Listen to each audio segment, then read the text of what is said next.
Hello, and welcome to the Ovarian Club, a glimpse into conversations between two besties across countries, South Africa and France, tackling the trendiest women's wellness topics through a scientific lens. Join me, Dr. Tarryn, and health expert Emma as we explore delicate subjects related to the women's health space. We started this podcast to share our conversations to help navigate the complex women's wellness world. We hope you enjoy the podcast and take away as much from it as we've enjoyed making it. The Ovarian Club, powering life, nurturing health, shaping sustainable wellness. So, my follicle friends, let's begin. Hey, Ta. Hello, follicle friend. Really funny side note, like my brother, when he heard the term follicle friend, he thought we were referring to like hair follicles. So I think we should probably at some stage like explain that to the male population. Oh, well, males should tune into our podcast. They should know better. Of course, it's our ovarian follicles. I'm really excited to dig into our conversation today. Honestly, I have to be really honest with you. I didn't know a lot about this topic other than the fact that some of my friends have gone into it. But yeah, so we're really excited to learn more about egg freezing. We're going to be tackling a little bit around what is egg freezing and just chatting a little bit about this topic that I feel is really a big topic right now that a lot of people are looking into or undergoing. And I think there's a lot of mixed information out there on egg freezing. So really excited to dig in. I must also just add that, I mean, this is a subject that I forever thought was never going to be applicable to me. It's like, oh, this is so far in the future, egg freezing, like, why the hell would I consider that? And boom, here we are, 32 years old, single, like, wow, maybe this is something I should be considering, or maybe not. You know, doing the research actually really led me down rabbit holes. And for the first time in my life, it's really had me questioning the topic. So if I'm confused, if I have so many questions, I can only imagine what non-medical people are thinking in this very moment. And yeah, before we get into it, I just want to state two disclaimers. The first one is that although I am a qualified medical doctor, I am not a fertility specialist. So I've never worked with egg freezing, IVF, all these exciting assisted reproductive technologies. It is a keen interest of mine, but I'm yet to work in that field. And a second disclaimer is that this podcast does not serve to offer any personal medical advice. So always seek the advice of a healthcare professional with any advice you may be seeking with regard to a condition or treatment. And probably I should give a disclaimer now that you mention it too. Though I am working in pharmaceuticals, this podcast does not represent any of my company's viewpoints or of the companies that I may be invested in. But with that, disclaimers out of the way, let's dive in. What is egg freezing? Okay, so egg freezing in very simple terms, is a medical procedure in which a woman's eggs, or oocytes, as we call them in fancy medical terms, are harvested from the ovaries. They're harvested, they're subsequently frozen, and then they're put away in storage for future use. And this allows women to preserve their fertility and potentially use their eggs at a later stage in life if they want to conceive, either naturally or through in vitro fertilization, otherwise referred to as IVF. It sounds quite dystopian, especially using terms like harvested and like they got the, it sounds, I don't know, very Margaret Atwood. But yeah, very interesting. Who is eligible for egg freezing? Is it, as you said, just women of a certain age, and what is that age and why that age? But also, who else is eligible and could be maybe considering this and why? Okay, so many questions here to unpack. I think before I touch on eligibility, I'm going to just chat a little bit around the trends of egg freezing. So why are we doing this in the first place, right? So generally in society now, we've seen a trend towards delayed childbearing. So women are trying to balance their careers, families, their work-life balance. And, with the latest focus on career advancement and educational goals and wanting to attain real financial stability, women are opting to put their fertility on hold. And what this is coming at is a cost to their fertility, because as we'll soon explore, the older we get, the more difficult it is to conceive. But yes, just generally speaking, women are wanting to have more flexibility in life. They don't want to be forced to have kids now because they're worried about the future and not being able to conceive at a later stage. And yes, and so before we do go into the age, and I think that's a really important thing, and I'd like to start unpacking a little bit of what age people can consider it. So who else is an eligible person? So yes, with regard to the eligibility criteria, there are patients that are sadly will be undergoing cancer treatment, chemotherapy, in which case the therapy can be very harmful to the ovaries. Patients undergoing cancer therapy, they may opt to undergo this process. Similarly, patients with very severe autoimmune diseases, they too might require treatments that may pose a harm to their fertility. And then we have all the gynae conditions. So endometriosis, PCOS can be a factor when patients are trying to conceive. They too might find barriers to conceiving. So summarizing that really quickly, just if I'm understanding correctly, you have the age, which we're going to dive into now. And then you've also got people that may be undergoing cancer treatments or do have cancer that could maybe impact the reproductive organs. And then also people that maybe have fertility issues as well as other genetic conditions. Great. So then with regard to age, if you're younger than 30, planned fertility may benefit you, especially if you've got these medical issues, which we alluded to. So in other words, it's never too young. If you have the ovaries, you've got great ovarian reserve, go for it, right? But it may be of less utility in a patient with otherwise high antral follicle counts. In other words, they've got high egg counts anyway. They've got great ovarian reserve. And say you don't have these medical conditions, well, then why are you doing this? Because you still have a few years left in you to have a successful pregnancy naturally, right? Plus, you also have to take into consideration storage fees. So you kind of have to weigh it up. I don't think it would be necessarily encouraged if you're younger than 30 with no medical eligibility. But it's not impossible. So if you're less than 30, it can be considered. But I have heard, I have some friends who have done or have explored egg freezing when they were 25 years old. And this was a while ago because they were under the impression that they had a higher reserve and also better quality eggs. So the quality is undoubtedly better the younger you are. Quality, unfortunately, does decrease with age. However, the quality is deemed acceptable in the 30 to 33, 34 age group, obviously depending on your lifestyle factors, of course. But it's still favorable enough for the guidelines to say, okay, if you're less than 30, you're probably going to get away with it. But if you're above 30, let's start chatting. And if you're between 32 and 34, please come forward. You girls are the perfect age group to do this procedure.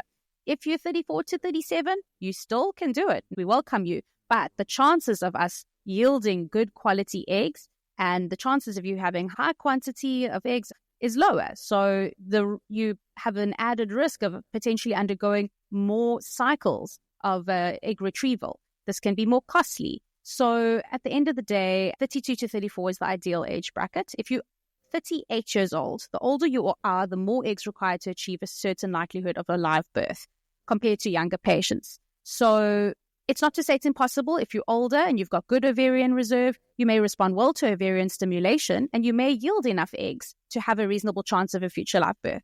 But these chances are significantly lower. Yeah, sorry, but you were saying something around the fact that when you're 38 and about the eggs or something. What do you mean by that? So as you get older, there's a phenomenon that occurs and it's called aneuploidy. And this is a very fancy term for saying an abnormal amount of chromosomes. So when you are older, there's a higher likelihood of the chromosomes, the genetics of the eggs, being abnormal and then subsequently developing into miscarriage or a non-viable pregnancy. So to mitigate those risks, it is better to do the egg freezing process younger. But it's not to say that if you're 38, you may not have good quality eggs. People do conceive. People even conceive at 44. I mean, we hear these stories. It's not impossible, but it's more likely to have an unsuccessful outcome or at least require more egg retrieval rounds. So with regard to the age limit, the general consensus is 38 while patients over 38 may elect to undergo the egg freezing process, they should be very, very strongly counseled on the higher likelihood of an unsuccessful or unfavorable outcome. Okay. And we're going to touch on that, and we'll talk about the risks and the probabilities. Can we talk a little bit about the pre-procedure? So what are women who have said, okay, I'm eligible, or I want to go and look into egg freezing, what are they going to expect? So initially they'll meet with a doctor, a fertility specialist, who will run a thorough history with the patient and then perform a scan and basic blood tests. And generally the blood tests that they do is anti-Müllerian hormone, AMH. Not all fertility centers do it, but it is a common practice to do it. AMH, anti-Müllerian hormone, it's a protein secreted by the follicles, and it's generally a very good marker of egg quantity. But this is taken in conjunction with the ultrasound. So you need a high ovarian reserve with a high AMH, reassuring. And if the converse is seen, this patient might require more stimulation, might need to be monitored, more stringently. So blood tests, first consult, and also they want to know the contraceptive history. Are you on the oral contraceptive pill? They might ask you to stop the pill for a few months before undergoing the process. Well, sometimes, but that's not always the case. Sometimes if you've got a really irregular, wacky cycle, they might opt for you to go on the pill for a month or two and then come visit again once you've regulated a little bit. So there's really no one defined protocol, but you check in with your specialist. Then what happens is you undergo what's called ovarian stimulation. And this takes the form of injections that are self-administered. These injections are gonadotropins, which are follicle stimulating hormone, FSH, and luteinizing hormone, LH. And they're given at home over the course of 14 days. Okay, so just to take a pause there, just to summarize, because there's a lot of information. I appreciate that's a lot to kind of unpack. You're going to go looking into getting blood tests done, an analysis by a medical specialist to understand your egg reserves, egg quantity, looking at some scans, and then you'll start doing the ovarian stimulation. And that will take the shape of these injections with very fancy acronyms, but different injections based, I imagine, on your blood tests and the screening that happens beforehand. Well, I would say it's based on different protocols adopted by the fertility specialists. So you have longer protocols, you've got shorter protocols, but generally speaking, the principle is 10 to 14 day duration of self-administered injections.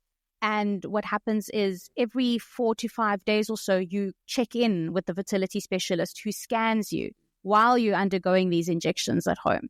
And you're visualizing in real time the growth of your little follicles. Then what happens is, say, between day 10 and 14, you come in for what might be your third scan. The leading follicle's looking big. It meets a certain criteria in millimeters. And then what happens is the doctor will pull a blood test, confirm that the hormone levels are high, it matches the size of the follicle, and bam, they administer a trigger shot. It sounds so fancy. It's HCG, human chorionic gonadotropin, and they administer this trigger shot and they say, you come back in 36 hours to the dot. And 36 hours later, you come in for your procedure. So, okay, trigger shot, and then let's trigger this procedure. So then what happens is you come in for your little procedure, which is generally done under conscious sedation. So in other words, you're not put to sleep. You're kind of awake. The doctor puts up a drip, gives you some propofol, midazolam, different protocols at different centers, but likely takes the edge off. And then they put a cervical catheter in an ultrasound. You know how they do the transvaginal ultrasound? They stick it up. You don't really feel much because you're kind of out of it, but they stick it up. I'm loving this. They stick it up. Imagery over here. Yeah. So they stick it up, and then they insert a needle transvaginally with the ultrasound guidance, and they aspirate the eggs. Aspirate the eggs? What is aspirate the eggs? Suck it up through the catheter.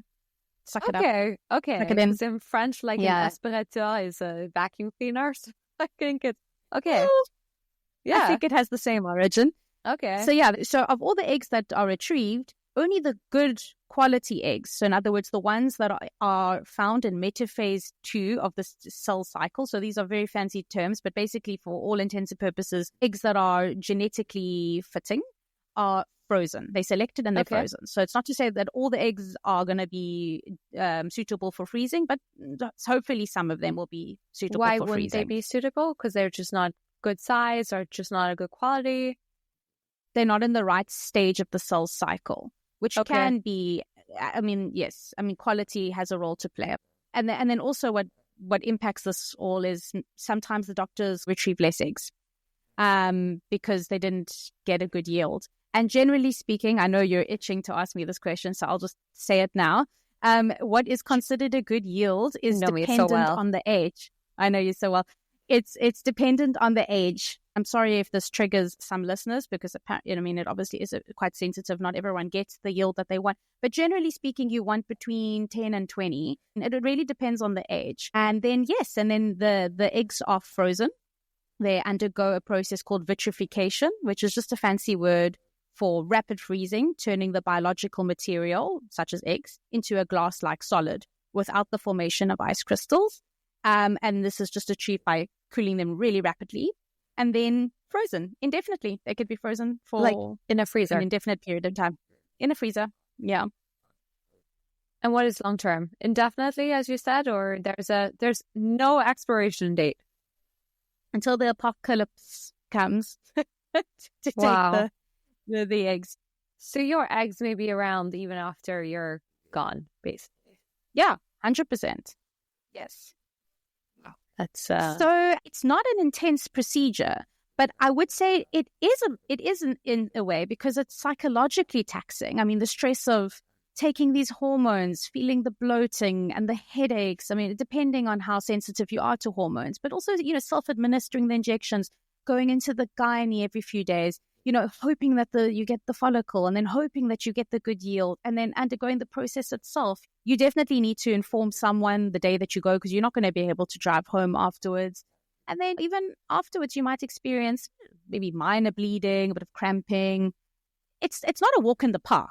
But as you can hear, it's also not like a crazy operation either. Extreme invasive procedure. Although I have friends who have recently undergone egg freezing, and one of them actually spoke to how important for them it was to try and manage their stress levels beforehand.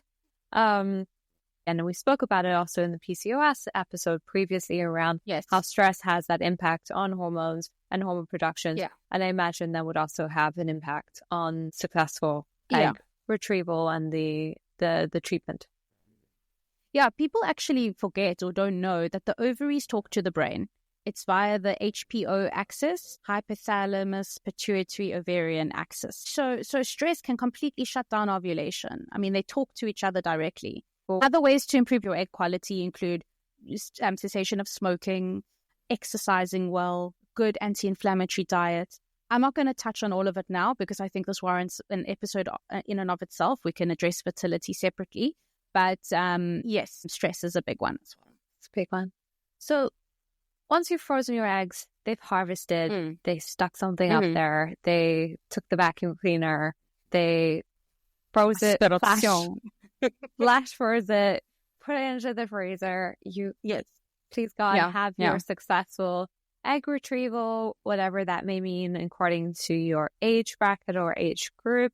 Between maybe 10 to 14 to 20, I think you said, 20 being amazing. Once you've done all that, what can you expect? Is there anything straight off to the procedure that women should be aware of? Yeah, as we said, this is a stressful procedure and it is psychologically taxing. So just to be kind to yourself, maybe refrain from very intensive exercise for 5 days. There's no general guideline, really. Just listen to your body. Take it easy. And then other than that, there's not much else to expect. You check in with the fertility specialist to learn how many eggs were retrieved, whether you have to undergo this again.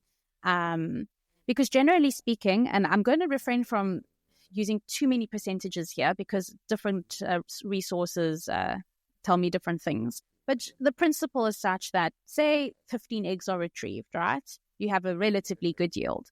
maybe 80 to 90%, if I could just loosely categorize it, 12 to 13 eggs make it. And then they undergo the freezing. And thawing is the process whereby we reheat them. So now this is when you want to use them at a later stage, either for IVF or with the sperm donor or whatever the case.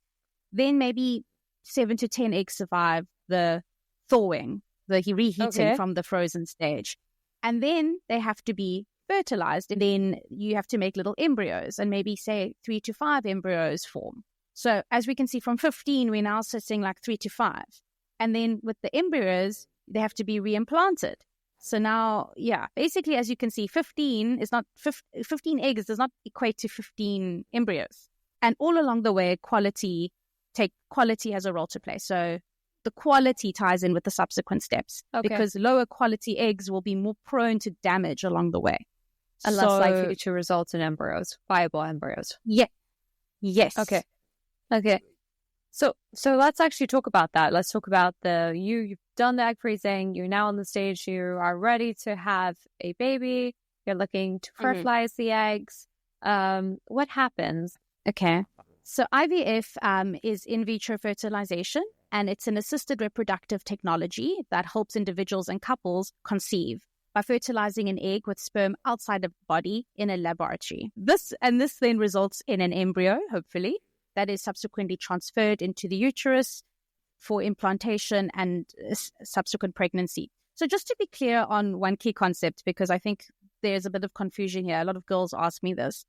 If you are undergoing egg freezing, you may not be battling with infertility. You're just undergoing the process because there could be medical reasons with regard to the eligibility criteria that we described, or you don't want to take the chance, you don't want to get older, risk the aneuploidy and all the poor quality and the diminishing quantities and all of that. Whereas IVF, generally, we're talking to infertility here. So you need to undergo this assisted reproductive technology to help you conceive. But is it similar? Are you going to go through something similar, right? Because the injections that they have to do, everything the same. All the same, besides with the freezing part?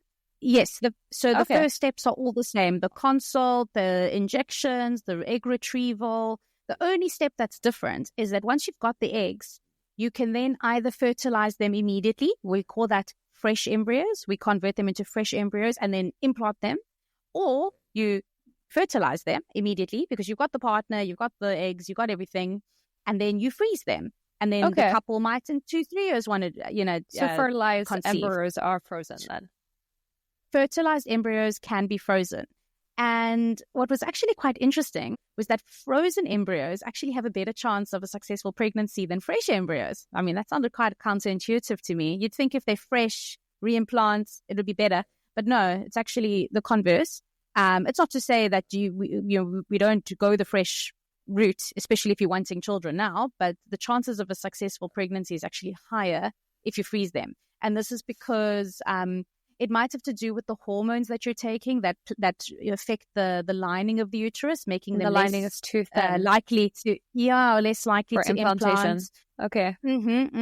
So it probably has something to do with that, but interesting, yeah. But freezing embryos, and this is another thing I actually also want to say. If we're comparing egg freezing to IVF, freezing embryos is better than freezing eggs. They're more resilient with the whole freezing and thawing and everything. So if you do have a partner, it would be encouraged to freeze the embryo as opposed to freeze the egg. So you thaw so let's go back to the egg freezing part. You've got your frozen egg, they thaw the eggs. And then there's this fertilization that happens in a lab with the sperm from your partner or sperm donor. So correct? No intercourse takes place. Let me just actually qualify that. You can undergo what's called intrauterine insemination. So this is just a type of IVF where sperm is then inserted into the uterine cavity at the fundus, basically wanting to mimic real natural conception. So the patient has undergone the egg stimulation procedure. They ovulate, and then there's just a bit of assistance with regard to getting the sperm there, so to higher the likelihood of a natural conception. So that is one way, but there are lower success rates. So there would be a higher success rate if we were to do this in a petri dish or in the lab. So, okay, so you go to the lab, they fertilize the egg, Yes. turns into an embryo. Then what Yes. happens? They reinsert it into you. Or Yes. how does that work? Also, again, through the transvaginal catheter, they pop usually no more than 2 embryos into the uterine cavity to prevent multiple pregnancies. After fertilization, the eggs start dividing, and then on day 5, they form what's called blastocysts, which is just an accumulation of cells. And in this stage, they're either frozen and then later unfrozen and reinserted back into the uterine cavity, or they are then immediately freshly inserted back into the uterine cavity. So 5 days after fertilization, once they form, and then it's inserted in. You mentioned that they just do around 2 embryos, not for multiple pregnancies. What are the chances of having multiple pregnancies? I don't know the percentage, but it is higher. Okay. So just for those out there, just something, I guess, to be prepared. Maybe multiple bundles of joy. So what else? What else is there to consider? What I've also heard, freezing doesn't unfortunately always mean that it will result in a pregnancy. Is that correct? That is correct. So there's absolutely no guarantee. It's an investment because we don't know what the outcome will be. Maybe it's a bad investment. Okay, it's never a bad investment for the peace of mind, right? But you might conceive naturally and never use your investment, or you might need it at a later stage and it will still be there. So it's an investment in your reproductive health, but there is no guarantee that A, you'll use it, and B, it'll be successful. It might be the case that you need to undergo multiple rounds. And even after multiple rounds, there might be poor quality eggs. Patients must be very, very strongly counseled on risk, benefit, probabilities, and this is largely dependent on age and also, gynecological conditions. So every patient must be taken into consideration. And what about PCOS? Well, let's quickly remind ourselves, what is PCOS? So for those who haven't tuned in to our first episode, I highly recommend you do. But if you haven't, basically it's a hormonal condition which affects hormone levels, affects ovulation. Generally, it leads to irregular menstrual cycles and high levels of male hormones, otherwise known as androgens. And good, well done. You were a good interviewer. And typically we see the development of multiple small cysts on the ovaries. So this can predispose a woman to fertility struggles, okay? But what is striking is that women with PCOS are typically noted to have an increased ovarian reserve. So in other words, high quantity, because they've got all these multiple follicles. It is misleading though, because although they've got high ovarian reserve, so more eggs in the ovaries, these eggs may be of lower quality. So they might even have higher AMH levels. I was just going to say, actually, when I was diagnosed with PCOS, my AMH levels were through the roof. There you go. And it was like, you have so many follicles, but they're just not good quality follicles and they're not viable. And I have just one last question for you, and I'm not sure that you can answer this, but for the expats among us that are looking into egg freezing, what happens if you move countries? Like, do you have to go back and go and retrieve your eggs in Switzerland or wherever you are and then bring them across? Do you have to go back to that country for the treatments or something? Yeah, I don't have the answer offhand, but I do know of medical tourism, whereby patients travel to other countries, typically lower income countries, to do these procedures because it's cheaper. So it most definitely happens. That is not to say that it is cheap. I'm going to refrain from mentioning prices here because it's just so variable depending on fertility clinic. But be rest assured that this is an expensive procedure, again, with no guarantee. It is a procedure for the privileged. But yes, when it comes to retrieving your eggs, I would believe that those eggs are yours. So if you come to South Africa and do it here, they're yours. Of course, you can come back and retrieve them at a later stage. But I think it would be difficult to shuttle them around the world. I mean, you'd have to come here and get them reinserted here for subsequent IVF. Do you know what I mean? You're not going to be flying around in an airplane with your eggs in a jar. They got to remain frozen. Just before we end, I think something that I wanted to mention is that when I was researching the topic, I didn't only turn to the science and the guidelines, which are also variable, by the way, depending on which guideline you turn to.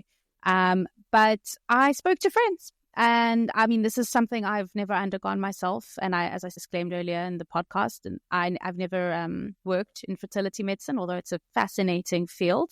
But yeah, I turned to friends, and one thing that they told me was that this was just honestly one of the most empowering decisions that they've ever taken. Taking charge of their reproductive health. This has really got me thinking, like, I'm 32, turning 33, single, like, what, maybe this is the time. I mean, actually, we know this is the time, as illustrated in this podcast, 32 to 34. Like, now would be the best time to do it. Prime, yeah, now would be the best time. Am I going to do it? Well, I'm still unsure. I'm still sitting on the fence. I think the question is, do I really want kids? And I hate the fact that my biological clock is weighing this decision on me now. I feel like I'd be making a decision impulsively out of stress, not out of something I inherently want to do. And I simply think that should I not proceed with the whole egg freezing process, it's also empowering knowing that I'm letting life just take its course. And if it's meant to be, it's meant to be. So it's empowering either way, whether you opt to do it or whether you're like me, sitting on the fence, ambivalent. So there's no right or wrong. Everyone holds a different opinion. I very much resonate with the confusion and uncertainty of not only wanting to undergo the procedure, but also the uncertainty in knowing whether it'll be effective, whether it'll be worthwhile financially as well, psychologically, the impacts that this will have on you. There is something very admirable in women also being able to say, hey, I don't want to follow this route. At the end of the day, I'm making that conscious decision now that this is not something I feel like I want to do. I don't know. Maybe I'll change my mind tomorrow, but currently that's where I'm at. And yeah, just taking it as it comes. So we'll see. It's nice, I think, to hear from you as a doctor who has all the medical facts and all the medical knowledge, but also hear from the human side when it's something that you're considering at the moment. Yeah. At the end of the day, there's this pressure of finding the right partner, balancing my career, grappling with the possibility of wanting children at a later stage. So for many, egg freezing may allow one to hold on to the option of having children in the future without the ticking biological clock weighing down on them. And then, of course, there's the uncertainty of the emotional, physical, and financial investment. Will it pay off? So many things to take into consideration. I've just shared my personal views on it, which might change at a later stage in my life. But for all those girls that are unsure and stuck, here I am, medical doctor with all the facts, also as confused as you guys. So with that, so I think we've come to the end of our session for today. But for all those listening in, thank you so much for tuning in to the Ovarian Club. Please don't forget to subscribe and also follow us at the Ovarian Club on Instagram. And please, as Tess said, please DM us, share your stories with us. We're here for you. But a great lineup of different episodes. The next one is going to be on perimenopause. So stay tuned for that. The Ovarian Club, powering life, nurturing health, shaping sustainable wellness. See you soon, follicle friends.